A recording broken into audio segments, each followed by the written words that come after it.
Hello everyone, welcome. Another season of Bassmaster Elite Series Fantasy Fishing begins on Toledo Bend. You'll notice if you followed this channel along in previous years picking these tournaments, a little bit different format this year. I am in the middle of moving, so I don't have a computer, a microphone, anything. I've got my notes, I've got all the data I normally have, and I've got my phone, and that's it. So we're going to do our best here. I apologize I am so late. If you followed along, as I mentioned, I always try to be the first one out with picks. I am undoubtedly the last one this year. By the time I get this posted, it'll probably be tomorrow morning, so that'll be Tuesday. So you'll probably have about 2 days to grab this information before the tournament goes live on Thursday. Good luck to everyone on this one. Hope everybody gets a big start. I'll run through my notes. I don't have a format. I don't have a way to edit this video right now. Depending how many times I trip on my tongue, maybe we'll pull the computer back out and get it set up. But otherwise, I'm just going to run through all the data I've got for you, and hopefully that helps you make your picks this year. So let's kick it off in bucket A. On the historical, what I used for this tournament was last year's Open, 2017, 2016, 2014 Elite, and then of course there's a little bit of additional research that I always do on them. We do have the predictor back this year. I'll share some of those scores. For those of you who are new, that is an algorithm I put together last year that compares historical data from the angler on the body of water, and then a whole bunch of additional factors like species, time of year, region, all sorts of things like that, and tries to quantify and give you kind of a predictable score on how strong of an angler they are in that particular tournament. So I'll give some shout outs on that as well. In bucket A, really kind of an interesting one. Bucket A normally really strong, and there's certainly some strong anglers this year in this one. Patrick Walters, a guy that could make a run for ALY, John Cox, Drew Cook, guys that are going to typically do well in a tournament like this. I guess backing up just a second, Toledo Bend, what to expect. Huge reservoir in Texas if you're not familiar. It's been very warm down there, or nice weather anyway. It's warming up. Last I saw, water temps were in the mid to low 50s, so probably pushing mid to upper 50s by tournament time here.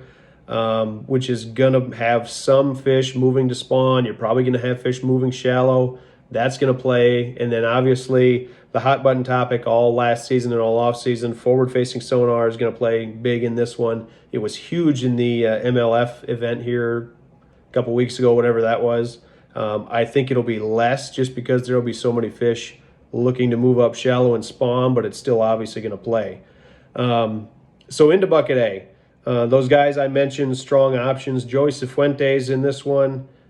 He's going to be a strong option in my opinion. He's got about 10% of the picks with good reason. Tyler Rivet is in this one. He's the guy who kind of jumped out of nowhere a little bit to surprise some people. The first couple events last year with that forward-facing sonar and how good he was with that. So certainly could do that again at the beginning of this season.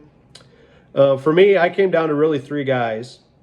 Greg Hackney by far has the best historical here, or most experience here. And obviously he's a Louisiana guy, Toledo Bend being right on the Texas-Louisiana border. He's got some experience there. He's got a 19th, 43rd, and 34th in those three previous elite events. He's also picked about 30% of the time, so pretty high pick percentage on him. And I apologize, some of my percentages might be a couple days behind because whenever I made all my notes, I did not get this out right away. So, but 30-some% have picked him.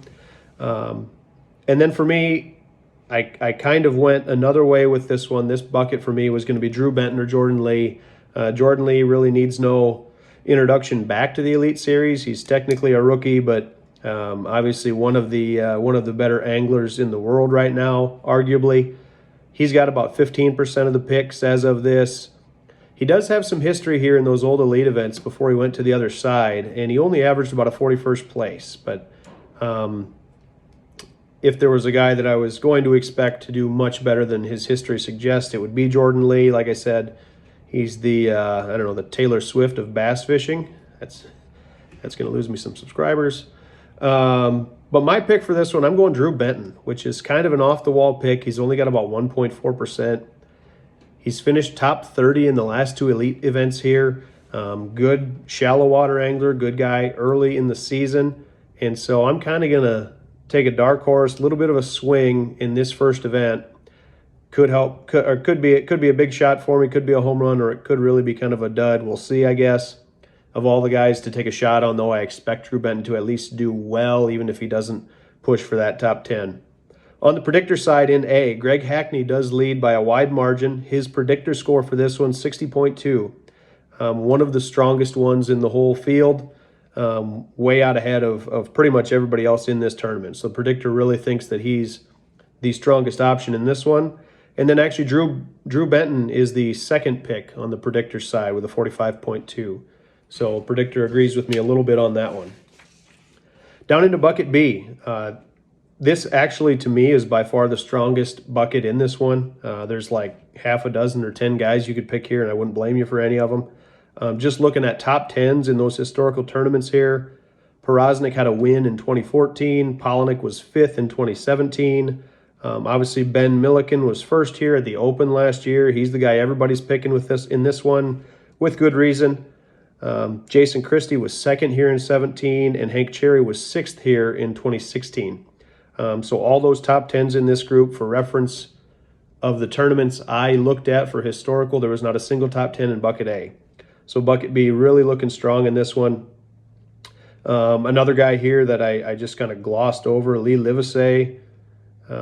Obviously a strong angler on fork here in a week, but you know, any Texas reservoir, he's going to have a chance to do well. Cody Huff's in this bucket. He's got a win a couple years back in a FLW event, I think it was, where he really, not lapped the field, but really had a strong event. I think he won that one by a fairly wide margin. John Garrett's in this one. He was 4th last year at that Open that Milliken won. So some really strong options in this one. In the end, for me, I decided to stay away from Milliken in this one simply because he's got almost 40% picking him. And like I kind of mentioned in A, I'm kind of trying to swing for the fences a little bit on this one. Hopefully that doesn't bite me. Hopefully I'm not trying to make up ground all year. So it really came down to me, Polinick and Porosnik. And for those that follow this channel, you know I have an unhealthy relationship when it comes to fantasy fishing with Jacob Porosnik. And so he was ultimately my pick in this one. Really strong history here. He's averaged about a 13th or a 14th place in the 3 previous Elite events. So at the very least, I'm hoping he'll have a nice strong finish somewhere in that range, that 10 to 20. And he's only picked by a little under 2%. So really good value there if he can have a strong finish. On the predictor side, Brandon Polinick is the tops here, 46.2. His average finish in those 3 previous Elite events is 15.7. So there's the primary reason for that. And right behind him is Jacob Porosnik with 46. So Ben Milliken not having a high score in this one is primarily because for the rookies, I don't have a lot of information in on them on strengths of region, states, or body waters, that type of thing, or species. Obviously, he's a really good largemouth fisherman, so he would probably score well in this one in an event that you anticipate largemouth winning. Obviously, so his score will be a little bit artificially low, despite the fact that he averages a first place and has 40%. So take that with a grain of salt on the rookies for this first tournament or two until I get some of their information updated. On to bucket C, another fairly strong bucket. Paul Mueller in this one has a top 10 in a previous Elite event. A lot of top, 10 to 20 finishes previously. John Cruz has done well here. Seth Feider, if this sets up right where he can fish some grass and do some of those things that he's really good at, he could swing for the fences here. Iaconelli has done well here. He's a guy that I have a love-hate relationship with in fantasy fishing. Brandon Lester's in this one. He has not done well on Toledo Bend at those last few Elite events, but just a really strong angler, especially shallow water, this type of fishing that it's going to be. Would expect him to do well in this one. But who knows? Hard to say.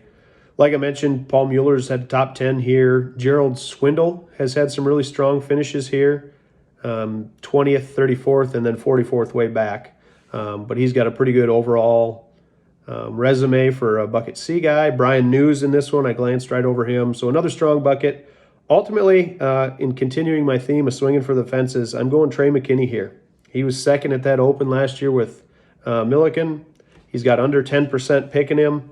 I don't know, he's a really young guy. I don't remember how old he is, but he's one of the younger guys on tour this year, if not the youngest. So we'll see how he handles the pressure of his first elite event, but obviously has some strong history here, and he's a really good angler. So at some point, he's going to do well. We'll see if the nerves are too much for him on this first one, but he's my pick for bucket C.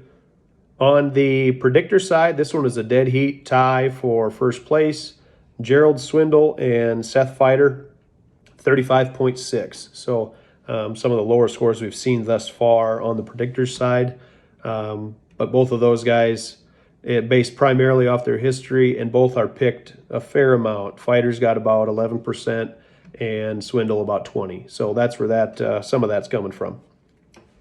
Into bucket D, another Texas reservoir guy kicking off the top of the bucket there with Keith Combs. Naturally, he's got 33% or so of the picks, and he's got a top 10 here back in 2016, so he does have history doing well on Toledo Bend. Another guy that's done well on Toledo Bend here, Jamie Hartman. He was third in 2017, and he's not picked very often. 1.7% is what I've got, so he's a pretty strong pick. Let's see, a couple other guys. Ray Hanselman, kind of a Texas local, could do well in this one. Chris Saldane was top 10 back in 2014 here. He's a Texas transplant, a guy that moved down there, could do well. David Mullins has done well here before, in top 30 a couple times. Matt Herron has done well here once or twice. So some good options in this bucket as well. I took another little bit off the wall. Some people are onto this. Caleb Sumrall, local guy down there in Louisiana, does some guiding on Toledo Bend, so very familiar with it. In bucket D, I'm willing to roll the dice a little bit on a guy that doesn't have a lot of history here, but in tournaments as far as that goes, but does have some guiding history here. So I am taking a roll of the dice with him. He's got about 9%, so like I say, some people are onto that. On the predictor side, Jamie Hartman leads the way with a 46. That is primarily because of that top 3, I guess. There must be some more there, though, because he doesn't have a high pick percentage. So there must be some more stuff that the predictor likes about him. And then in second is Keith Combs, for obvious reasons with his history in Texas and these type of big reservoirs down there. And then finally in bucket E. This one for me, there's a handful of decent options once again here in bucket E to me. This one came down to 2 anglers, and I got to the point where I decided I was going to take the lower pick percentage of the 2. But some good options other than those 2. Buddy Gross, anytime you got a pre-spawn tournament like this looks like it could be, he's going to be an option, somebody that could do well. Mike Huff's in this one. He's got less than 1%. That's a little bit honestly based on, that's honestly a little bit based on Cody doing well here. He doesn't have a lot of history here, and I don't remember what he finished in that FLW event. I should have wrote that down. But he's a guy that could do well and has very little pick percentage. And then Kyle Patrick, another guy out of the Opens, was 13th here last year in the Open, qualified for the Elite Series, and he has 1.7% picking him here. So really good value if he does well. Ultimately, the 2 guys I came down to, Will Davis Jr. and Wesley Gore. Will Davis Jr., just a really strong angler, highly valuable anytime you can get him in bucket E. Had a really strong year last year. He is picked about 15 to 20% of the time. I had 22 here, but if I remember right looking this morning, it was like 17. So he's somewhere in that 15 to 20 range, I think. And Wesley Gore, he finished 11th here at the Opens last year, so he's got some recent experience. He's picked about 5% of the time right now. So for that reason and that reason alone, I am taking him over Will Davis Jr. to round out my team. On the predictor side, Buddy Gross is their pick in this one. He's got 26 points. I missed 2 names. I know that I did. I got a little blurb on the end of this. Yeah, and Brad Watley, he is the other predictor pick with 20 points. He's got about 19%. Texas guy, local, knows Toledo Bend really well, so he's another guy that could do well that I considered a lot. So, but yes, ultimately I went with Wesley Gore in this one. So my team for this one, Benton, Porosnik, McKinney, Sumrall, and Gore. So Let me know what I missed. Let me know what you guys think. I know I didn't give you much time on this one. I'll try to get fork out a little faster here. We got about a week turnaround, so I got to get my research done and maybe pull my computer back out for that one. But wanted to get this posted so you had the information. I know there's a lot of other people doing the videos, but I've really enjoyed this the last couple years. Appreciate everybody coming along for the ride. If you have not, please do sign up. LJM Outdoors is the group. We'll give away a couple prizes, one for fantasy fishing, one for Drain the Lake at the end of the year to the champions. Last year, was that Kiss the Reels, I think we did. So we'll do something this year. We'll see what it looks like at the end of the year, what everybody wants to do. So once again, thank you. Thank you for watching, and good luck at Toledo Bend.